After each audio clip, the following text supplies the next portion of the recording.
السلام عليكم ورحمة الله وبركاته. أعوذ بالله السميع العليم من الشيطان الرجيم من همزه ونفخه ونفثه. بسم الله الرحمن الرحيم. الحمد لله وكفى وسلام على عباده الذين اصطفى لا سيما المصطفى صلى الله عليه وعلى آله وصحبه وسلم تسليما كثيرا. Dear brothers and sisters everywhere, welcome to a new edition of Ask Huda. You ask your valuable questions and we'll try our utmost to bring you the right answer, inshallah. It gives me a great pleasure to welcome today Sheikh Yusuf Estes as my companion during this show. Thank you so much for joining me. Barakallah fikum. And as you all know, that there are many of da'wah questions which Sheikh Yusuf will be the expert to answer them. So inshallah we're having the pleasure of having him on the show tonight. We have a couple of things. In the beginning, I'd like to remind you with our phone numbers. Area code 002023855, 248 or 249, and the email address is ask@huda.tv. We're doing our utmost to answer the tons and the loads of your email questions. So bear with us and pray. Ask Allah subhanahu wa ta'ala to make it easy for us to answer as many questions as possible, inshallah azza wa jal. In addition to some pending questions from the previous episode, inshallah we'll tackle them in the beginning.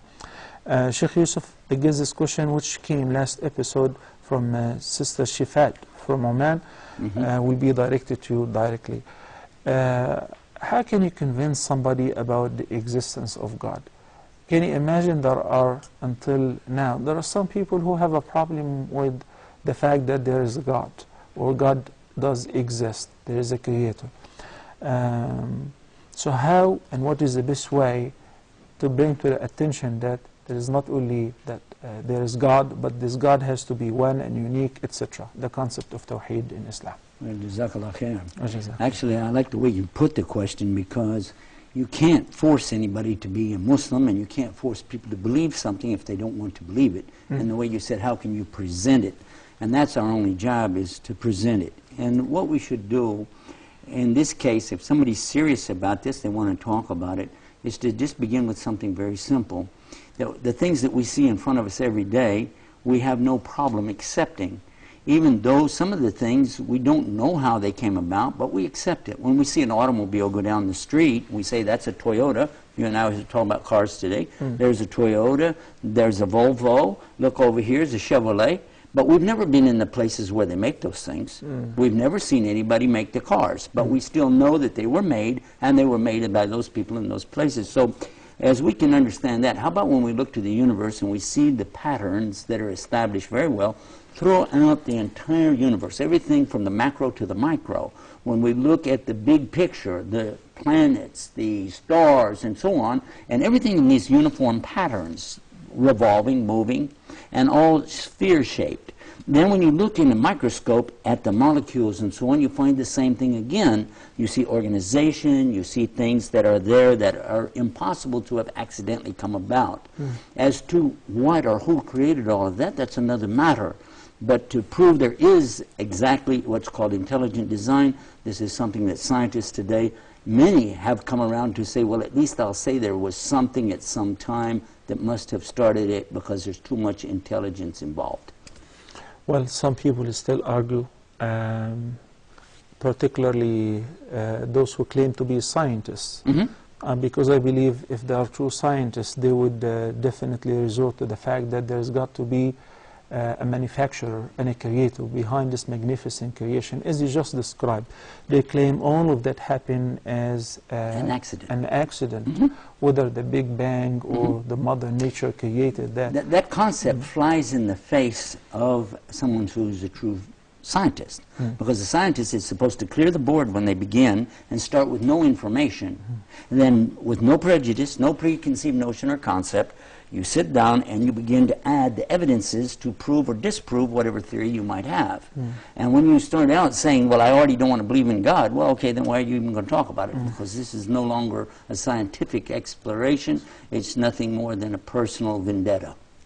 Well, you know this Huxley scientist who say that perhaps if we bring a bunch of monkeys and they sit for millions of years banging on the typewriters, there is a possibility that they can come up with something similar like to Shakespeare. Yeah, right? I heard of that. And luckily, another scientist from New York, he replied to that scientist by saying that the probabilities of picking up the coins, if you number the coins from 1 to 10, you have coins and you number them from 1 to 10, you throw them in your pocket and you try to take them one after another in the same order, in an ascending order. He said the probability of picking number 1 the first time is 1 out of 10, and so on. But to take them in the same order from 1 to 10 is 1 in 10 billion times. That's true. So after all, there are still some people who may imagine that this universe and our livelihood and maintaining our life and the life of everything that exists, sun rising every morning from the east, and the air, the oxygen that we breathe, and the provision that we eat, everything happened as an accident. But Sheikh, look to the way the Quran starts out. In the very beginning in Surah Baqarah, you know it better than me, is that after Allah talks about the believers, He tells us who the disbelievers are, and He even tells us whether you warn them or warn them not. So don't be upset, sister, if the folks don't agree with you about the existence of God. Don't be frustrated. Don't get worried about it. Just realize that this is the way that some people choose to believe or disbelieve. You show them what you can, and use our website. I have one called godallah.com. It has a lot of evidence there. Beautiful. Barakallah feek. We have the second pending question from Abdullah from United Arab Emirates. He's supporting some poor children to go to school, and he was wondering whether the financial support to these kids will be considered zakah or not. Well, if you have an intention to pay this money to those who are eligible for the zakah with the intention of paying zakah, then definitely it counts as zakah. Education is very, very important thing in Islam, and I would like to remind you that the very first vocabulary, the first word that Allah the Almighty revealed to Muhammad sallallahu alaihi wasallam was read in the name of your Lord. So education is very, very important, and the Prophet sallallahu alaihi wasallam said the superiority of a scholar over a worshipper is similar to the superiority of the sun over the rest of the stars, or the superiority of Muhammad sallallahu alaihi wasallam over the rest of the prophets. So sending poor children to school to get a degree, to get educated, we definitely can support them out of our zakah fund, and we should. Not only that is it permissible. The second, similarly, as they grow up and they don't have the means to get married, so we can support them from our zakah fund in order to help them to get married as well, and suffice their basic needs. So buying them a flat, furnishing the flat, buying them their needs in order to get married as well, as long as they are. Some people misunderstand the concept of the zakah, and they think that the zakah should be given only to those who are starving to death. No, that's not true. There are 8 categories whom Allah subhanahu wa ta'ala listed to be eligible for the zakah. إِنَّمَا الصَّدَقَاتُ لِلْفُقَرَاءِ وَالْمَسَاكِينَ, verse number 60 of Surah At-Tawbah. So he mentioned 2 categories with regards to poverty. The common factor between all of them is poverty, but some of them are not necessarily poor. Sending people for the sake of Allah to, whether for jihad on the battlefield, Muslims army, those who are guarding the borders, border control, and to seek knowledge to benefit the ummah. We can support the dua who go abroad to non-Muslim countries in order to spread the word of Allah subhanahu wa ta'ala can be also supported from what's known as Baytul Mal, which we collect in it the zakah fund. So the answer to your question is yes, definitely you can consider this financial support out of your zakah as zakah. Barakallah feek. But it has to be preceded by an intention, which means, have you paid this money in the past as a gift or as a voluntary charity? You cannot go back and say, well, I'm going to deduct it from the zakah because the Sheikh said it counts as zakah. Because before the fard or before the act of worship, you have to precede it with an intention. That's why we say if you give somebody a loan, and he failed to pay back, so you say, fine, I'll drop it. Drop it from what? Drop it from your voluntary charity, not from the zakah. Assalamu alaikum wa rahmatullahi wa barakatuh. Brother Khurshid from United Arab Emirates, Assalamu alaikum and welcome to Ask Huda. Wa alaikum assalam wa rahmatullahi wa barakatuh. Sheikh Salam, my question is, if in the mosque, in the Maghrib prayers, Imam, after Alham Sharif, Imam reads Laylaf, right sir? Hello? Yeah, I hear you, Khurshid. Yeah, and in the second rakah also, after Alham Sharif, he reads the same Laylaf Quraysh. No. So is this sunnah? Just I want to know. Okay, barakallahu feek. Jazakallah khair. Okay.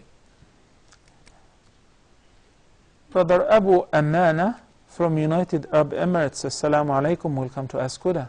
Wa alaikum assalam wa rahmatullah, Sheikh Salah, and our special guest, Yusuf Estes. Assalamu alaikum. Wa alaikum assalam wa rahmatullah. And I have three questions about zakah. First thing is, say, whether jewelry, whether it is used or not, but it is attained nisab, should it be paid zakat? Okay. Second question is, say, for 4 years my wife has jewelries and it was above the nisab level, and should it be paid for each year 2.5%, that is 10%? Okay. And the third question is, can she give to her mother, my mother-in-law? She might be having some financial obligation. So these are my questions. Okay. Barakallahu feek. Jazakallah khairan, Abu Amana. Basically, the two questions are just one question. Inshallah, we'll answer them in the same order they were received. Assalamu alaikum. Brother Rami from Egypt, welcome to Ask Huda. Hi, how are you? I'm fine, alhamdulillah. Thank you for asking, Rami.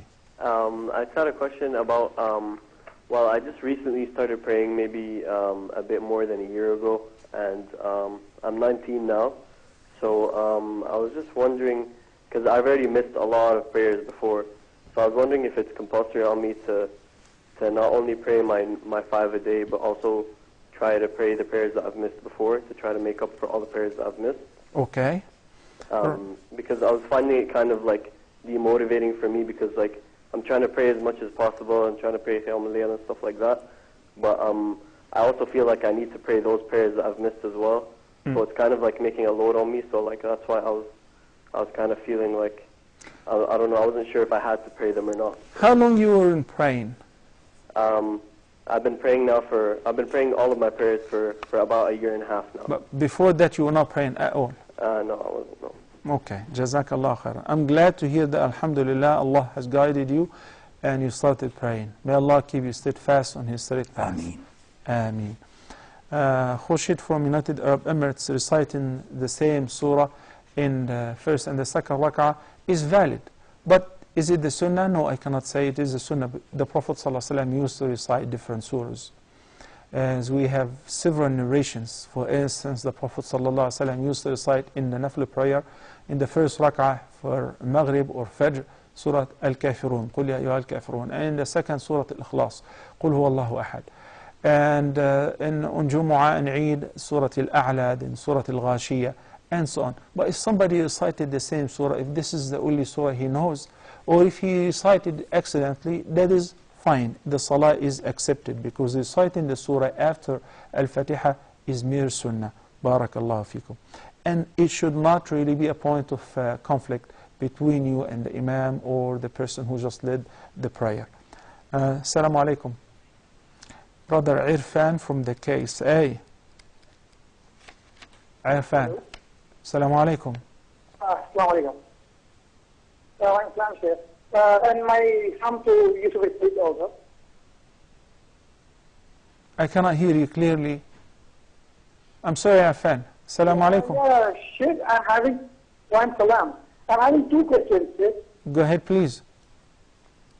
Yeah, the first question is regarding Umrah. Now, while we complete our Umrah, what is the take on regarding clipping of the hairs? Should we shave all the hairs, or can we just Okay. A little amount of hairs, because usually Next question, Arfan. I got your first question. Just cutting the hairs. Okay, what's your next question, Arfan, please? Yeah, our next question is regarding witr namaz, because I am from India. I just came to Saudi. So I came to know regarding the witr namaz, we should read continuously three rakat namaz. We shouldn't sit like we do in Maghrib prayer. I got your question. Thank you, Arfan. Brother Suleiman from Nigeria. Brothers and sisters, I want you to seize this opportunity and shower my guest with questions pertaining da'wah, pertaining, I prefer to be showered with dua. Inshallah. when they shower you with questions and you answer them, they will shower you with dua. Oh, okay. That's how it works? Assalamu alaikum, Suleiman. Wa alaikum salam, Sheikh. Wa alaikum assalam wa rahmatullahi wa barakatuh. Please try again, Suleiman. Okay, Muhammad from Nigeria, his question is really sad to present. How can we deal with the Khawarij in his country? I don't have to say in what country, but I guess I already said it. So here is the point. First, many people do not know what Khawarij is. Khawarij is plural of Khariji, the person who exceeds the limit or exits or goes beyond the boundaries. And the Prophet ﷺ predicted such sect. And it's really amazing how he described them. He described them as, when it comes to worship, they're very active in worship, more than anybody else. He said that one of you will belittle his prayers compared to their prayers, will belittle his worship if he compares his worship to any of them. But guess what? يخرجون من الإسلام كما يخرج السهم من الرمية. They exit out of Islam as fast as an arrow leaves its bow. It's like that. Subhanallah. So they contradict the concept of belief in Islam, and I would just like to share with you some of their belief. For instance, number one, and how this developed, it developed at the time of the trial and the fitna between the two great Imams, Ali radiallahu anh and Muawiyah. And Al-Khawarij actually repelled against Ali in the beginning. So after they used to fight along with him, they considered him a kafir, then they considered Ali as a Muawiyah as a kafir, and so on. So Ali ibn Abi Talib radiallahu anhu appointed and delegated to them Abdullah ibn Abbas, the Prophet's cousin. He was very intelligent, Tarjuman al-Quran. He went to their neighborhood and he discussed with them, and subhanallah, he defeated them. He utterly defeated them by answering 3 questions and 3 objections. And he took more than half of them, almost 2,000 or more. They came back to their senses and enter into the folds of Islam again. So dialogue is very, very important if you're asking how to deal with them. But sometimes these guys, I don't know whether they are Khawarij or not. I'm going to present some bullet points and major signs with which you'll be able to recognize whether these guys are Khawarij or not. For instance, number one, they consider the person, a Muslim who indulges into a major sin, they consider him a kafir. And they say he shall reside eternally in the fire of hell. Number two, they deny the concept of shafa'ah, which as the mainstream of the Ummah, we believe that the shafa'ah was given as an honor to the Prophet ﷺ, and he will be the first shafi'ah on the Day of Judgment. And that will take them to deny most of the Sunnah, of course. They consider Ali and Uthman and many other companions as disbelievers.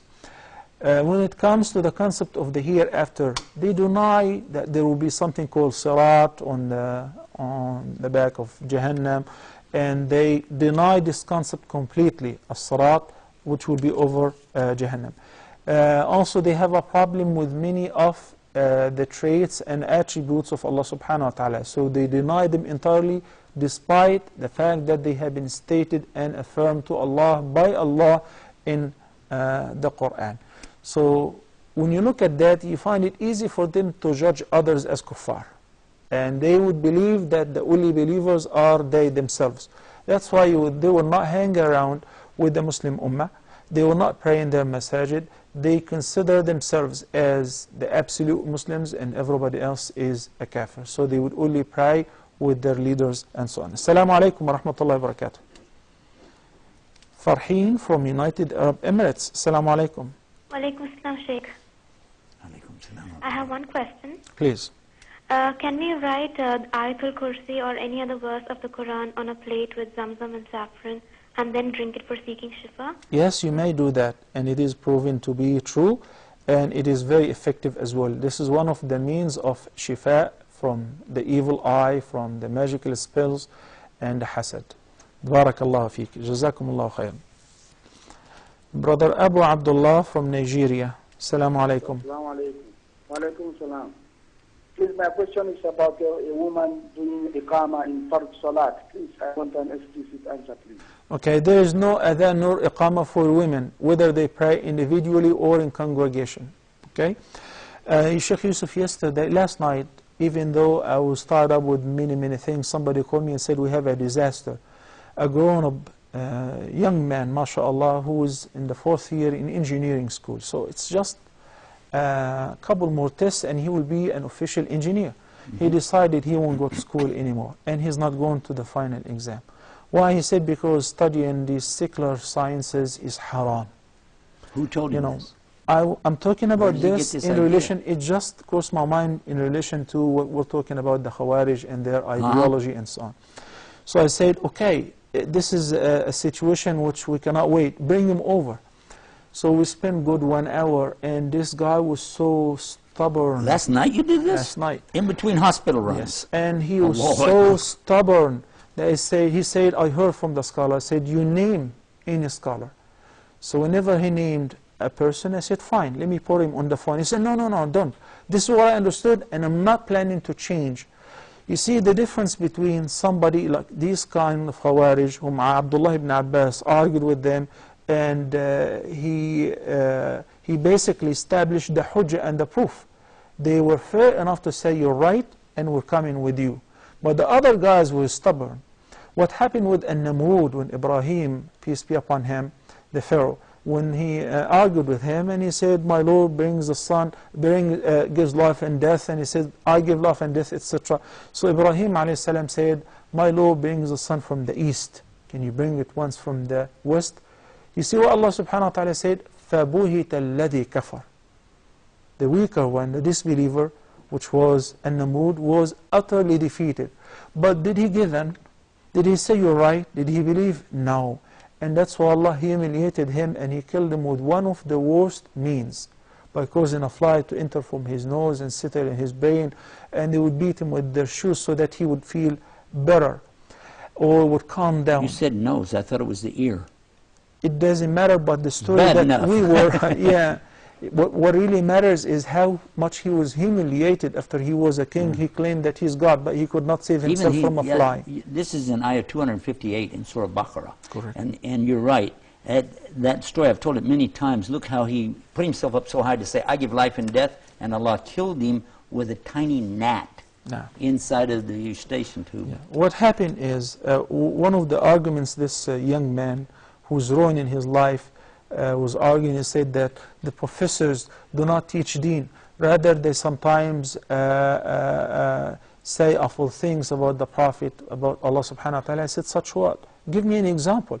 He said, they're far away from the deen and so on. I said, can you imagine if one day you get married and you want to take your wife for delivery and she's pregnant? You can't find a single Muslim gynecologist or obstetric doctor. Neither a male nor a female. Why? Because you guys believe that it is haram for us to learn medicine. It is haram to learn engineering and mathematics and science, and he said we should focus on studying the deen. It is the solution and the salvation for us to study in the deen. So I give him many examples that I studied pharmacology and I studied deen. There's no conflict. There's no contradiction whatsoever. Many of my students in the States are now MDs and doctors in Baylor College in here and there, and lawyers and dentists. And they have memorized the Quran. And they're giving better da'wah than 1,000 person like him. I told him, I swear to Allah, if you're speaking to a non-Muslim and trying to bring him to Islam, you would rather repel him and send him further away from the deen. Because there's no logic behind your behind your decision. So anyway, after we wasted a lot of time, he said, I have made up my mind and I'm not changing my decision under any circumstances. I said, what about your parents? Are they happy with that? He said, despite the fact that my parents are happy or not happy, this is the decision. He said, subhanallah, didn't Allah say that obeying your parents and pleasing them is a fard, second to belief in the oneness of Allah subhanahu wa ta'ala? He said, but the obedience of Allah should come first. I said, absolutely true. But when they order you, when they wasted a lot of time and money, because he comes from a poor family, so his family must spend arm and leg in order to send him to school for 4 or 5 years, and by the end he's blowing it, he's ruining everything. Why? Somebody had poisoned his mind and he blocked his mind. So he said, do not listen to anybody else. Even the shuyukh, he claimed that he listened to them, he won't listen to them. So in fact, sometimes there is a chance where the person is still, when you notice some changes on the person, in his ideology, in his way of thinking, feeling like he likes to isolate himself or hang around with the wrong guys, then we should catch these guys in the beginning before they get sucked in and before it becomes impossible or very hard at least for us to bring them back. Assalamu alaikum wa rahmatullahi wa barakatuh. Mahbub from United Arab Emirates. Wa alaikum assalam, brother. How are you? Alhamdulillah, shukla. Thank you for asking, Mahbub. Brother, I have 2 questions. The first question is on behalf of my wife. She was fasting, it was a nafal, it wasn't first. She was fasting because my daughter was going through a surgery same day, and she was fasting as a nafal fasting. And 2 hours before Maghrib, like around 4 o'clock UAE time, she got the first period of that month. So does she has to make up that fasting because she couldn't complete? Mahbub, is your wife sitting next to you? Yes. Okay, you may ask her this question. Was this fasting nazr, a vow? She said, it is due upon me to fast this so Allah will make it easy for my daughter, or she just started voluntary fasting? Just.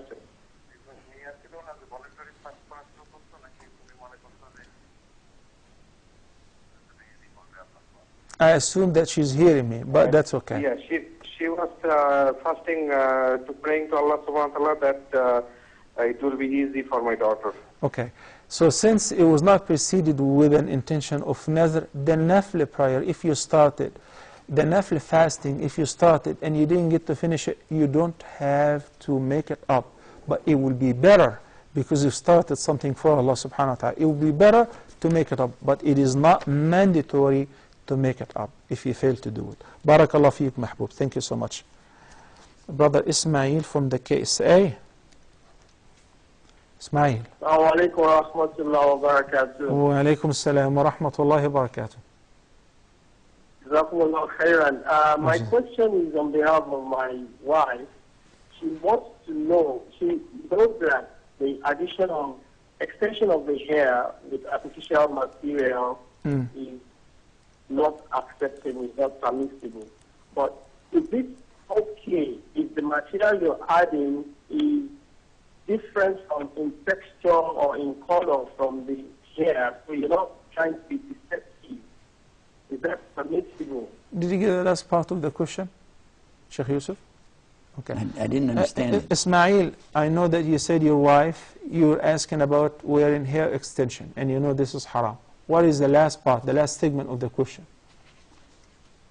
The last part of the question is, if the material that is being used, that is being added to the hair, is not the same in texture. Oh, okay, I got your question. Whether it is the same or not the same, Ismail, no, it is not permissible. Whether it's artificial or natural, a different color, it is not permissible. Because the Prophet ﷺ forbid so. Barakallah fikum, brothers and sisters. We've got to take a short break. And inshallah, in a couple of minutes, we'll come back to you. Stay tuned. Assalamu alaikum wa rahmatullahi wa barakatuh. And welcome back. Brothers and sisters, we had a very serious question from one sister, Sister Ruqayya, who called from Bahrain. She almost made me cry last time. She says, Ya Sheikh Yusuf, that her non-Muslim mother has died and she was wondering if she can make dua for her. And the sister herself is a new revert. Meanwhile, she has still her children, perhaps in the custody of the father. They are non-Muslims as well. So this is a situation which I believe you will handle better. You said she made you cry with this. Actually, I have to tell you, I did cry for my own mother. When my mother passed away, she refused to accept Islam, clearly refused. When I first called her to Islam, she was agreeing with everything until she got back with my siblings, and they put the pressure on her. You're an old lady, you don't need to change your religion. Later she told me, don't ever talk to me about religion again. And before she passed away, the hospice keeper, the one who comes to the house and checks on her, you know, said, is there anything bothering you? She meant physically or whatever. My mother said, yeah, my son became a Muslim. And the last time I talked to her, I said, Mom, God is one, right? She said, yes. Father, Son, Holy Ghost, all one. I'm like, oh, yeah, here we go. Not a chance. And so I tried to find some kind of consolation in Islam for this, because at that time I'd been Muslim about 10 years, and it was too much to really bear, and I can really feel for the one who's going through this. Sometimes the shayukh, well, they'll just, you say, can I pray for my mom? She died, she wasn't a Muslim. They come down like real heavy to add more pressure on top. The fact that you already hurt, and they say, Abraham couldn't pray for his own father, Noah couldn't pray for his own son, Prophet ﷺ couldn't pray for Abu Talib, whom he loved very much. No, you can't. Next question. You're devastating him. It's kind of like when you tell a sister, if you don't wear hijab, you can't be a Muslim. Oh, that's all I got to do, take like that? Oh, good, thank you. Goodbye. You know, and obviously that's not the way to go. What I would like to do, first of all, sister, it's up to Allah, not you and me. If there was anybody who didn't hear the message of Islam, remember, Allah is just, Allah is fair. He will be fair with that person. Do not despair of Allah, no matter what. If a person goes to hell, it is because Allah knows what was inside of them, and they earned it on their own.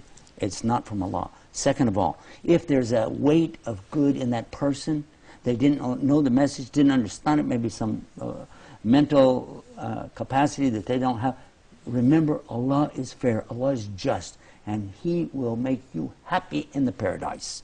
You have accepted Islam, that's the best and foremost thing for you to do, and I'm sure, I'm positive, that you'll find that this is all going to be just fine. So do relax, but let's focus on the living. You have children, and you want to set a good example for them and encourage them about the good things about Islam, the moral things in Islam, the righteous things about Islam, and take it easy on this subject of those who have passed. They have already died, and whether or not you make dua for somebody really is, that's your benefit anyway. So why don't you make dua for all of us who are working, that are alive, trying to get the message out. And we join you in that, and we ask Allah to make it easy for you, sister. As you and I, we have learned and always tried our best to be specific. We want to deliver also an answer to her with regards to, can she make dua for her? No, we said no. Okay, exactly. So, but meanwhile, Allah subhanahu wa ta'ala is the most just. And we spoke last episode about people who did not hear the message, or have heard it in a negative way, like those who are sitting all day long just watching Fox News or 700 Club. Don't give them free advertising. They don't give us any. That's actually a warning. So what happens, I believe these people have been misinformed about the deen. So their matter is up to Allah subhanahu wa ta'ala. Allah subhanahu wa ta'ala will design a special test for them on the day of judgment. True. It doesn't mean that because they have been misinformed or they were not informed at all, they will just go to heaven straight. But they will be tested on the day of judgment. And Allah subhanahu wa ta'ala knows best who will be rightly guided and who will go astray. But as far as your children who are still non-Muslims, as I prayed for them last time, and also we repeat once again, may Allah subhanahu wa ta'ala guide them and bring them to the folds of Islam. Thank you. Assalamu alaikum. Assalamu alaikum. Naif from the KSA. Wa alaikum assalam wa rahmatullahi wa barakatuh. Sorry to keep you on hold for so long. It was not long as I'm watching you guys. Alhamdulillah. Barakallah fi. Loving you for the sake of Allah. Jazakallah khairan. May Allah bless you. Just want to say salam to Sheikh Yusuf. Please. And Alaikum salam. waiting for you, all people in Mecca.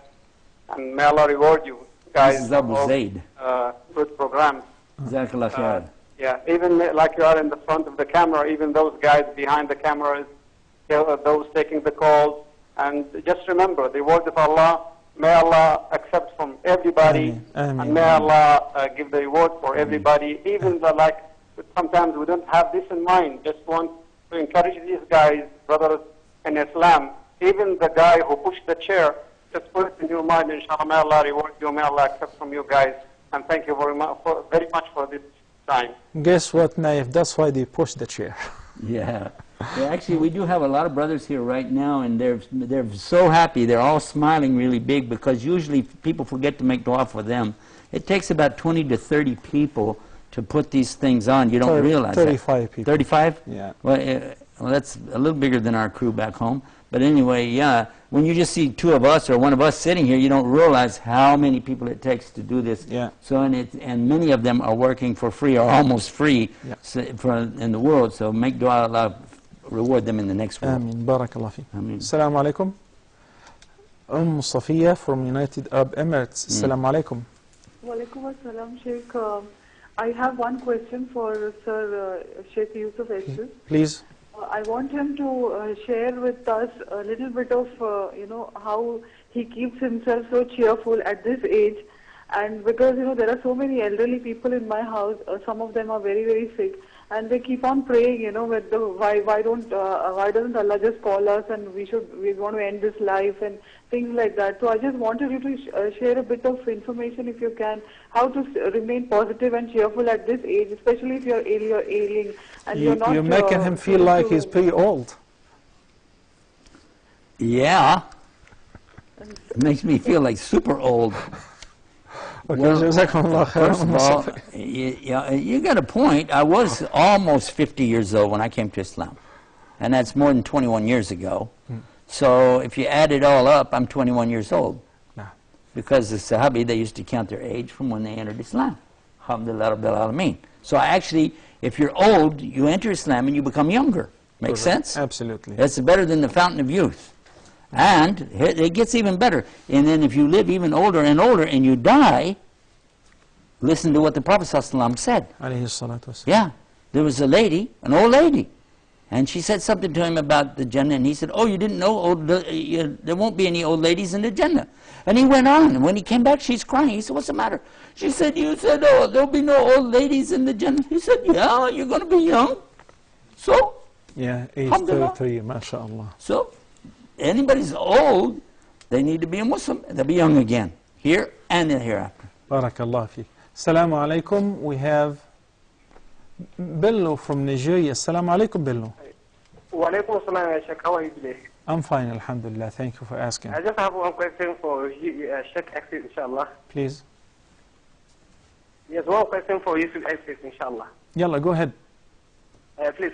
I'm a lover of his programs, like the lifting the fork, closing the gap, and misconception. But I don't know what happened to misconception and lifting the gap.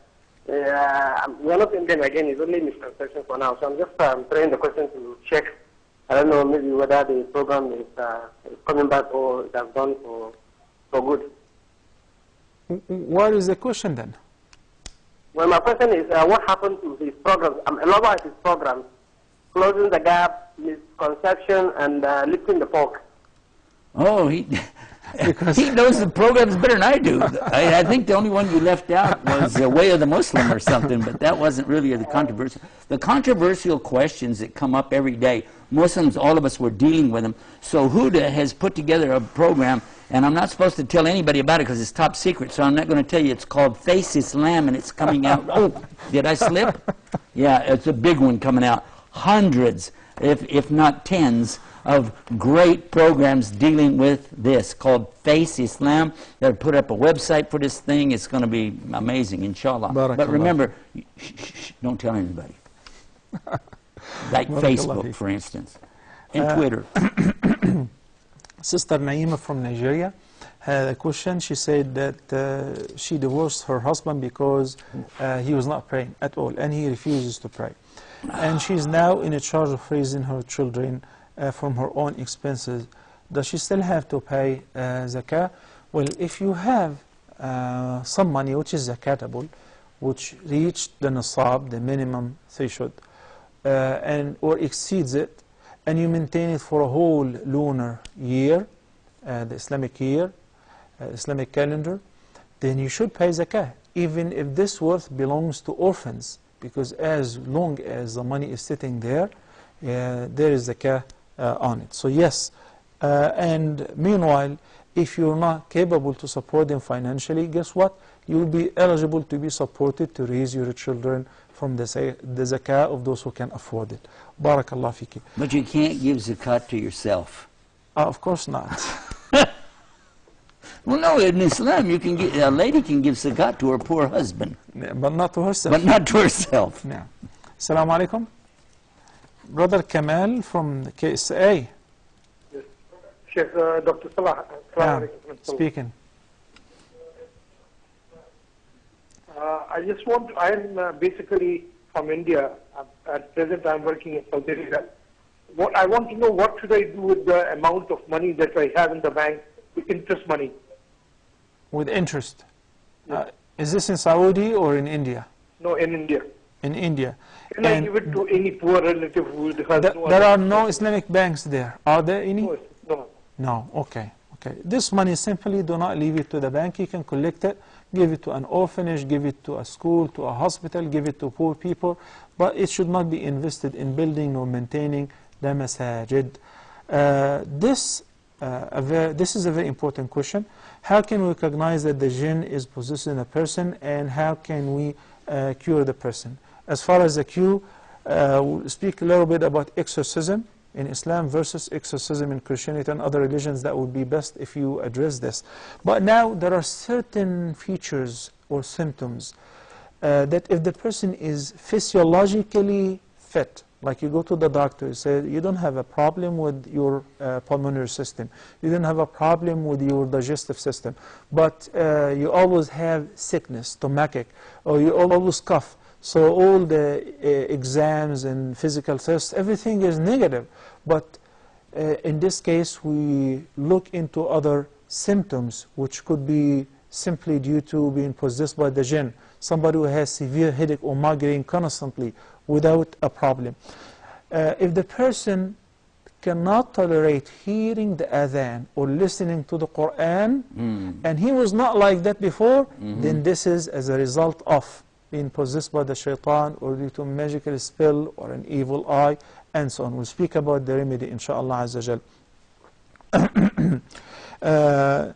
Sometimes a person behaves weirdly, particularly with his spouse, because most of the magical spells or the possessions due to the marital relations. Somebody wants to distance somebody from her spouse or his spouse, and so on. So that's why the person will behave outside differently than when he comes home. He will just pick up a fight for no reason. When he comes home, there is mentioned in Surah Baqarah. Sometimes the Satan or the jinn who's possessing the person may speak on his tongue. Yes, so I've heard it, by the way. You'll hear a female. That happens whenever a professional qari or a person who gives ruqya starts reciting the ayat which pertains sihr and magic in Surah Al-Baqarah and so on. I read Ayatul Kursi on one and heard it just... and a female would sound as a male. Yeah, it was. Usually we found that if it's a woman, it's a male's voice, and if it's a male, it's a woman's voice. Yeah, usually, but not all the time, of course. No, it's not always. Sometimes the person fails to have an intimate relation with his or her spouse. And constant miscarriage could also be due to... Miscarriage, Jazakallah khayran, Barakallah feek. Could be also due to that. So that's why these are some of the symptoms. I don't want to go further because some people will say, yeah, I always see bad dreams. Well, it happens because you eat a heavy meal before you go to sleep. So this is not a nightmare, nor is it something due to being possessed by the jinn, but due to something else, like eating heavily before going to sleep, or eating late, and so on, or watching a horror movie. So there are many symptoms, but these are some of the very prominent symptoms. If the person is physiologically and physically fit but has these symptoms, then in this case we ask a sheikh or a qari to recite certain ayat, and the person himself can do that, reciting Surah Al-Baqarah entirely in the same sitting. Reciting Surah Al-Baqarah keeps the shaitan and the household safe, keeps the house and the household safe from the shaitan for 3 consecutive days, whether you recite it in the morning or in the evening, reciting Ayatul Kursi as you described, and reciting Al-Mu'awwidhat, ayat pertaining السحر in Surah Al-Baqarah, وَمَا يُعَلِّمَانِ مِنْ أَحَدٍ حَتَّى يَقُولَا إِنَّمَا نَحْنُ فِتْنَةٌ, etc. Don't forget Surah Fatiha. Surah Al-Fatiha, Umar ibn Khattab used to use it as a ruqya by itself. It's also prescribed to bring 7 leaves of the lot tree or the sidr, grind them and dissolve them in water. What tree? The lot tree or a sidr. Okay?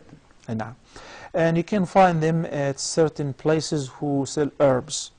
So we recite on them Ayatul Kursi, Al-Mu'awwidhat, and Surah Al-Fatiha, and you can shower with them, or you can make wudu with them.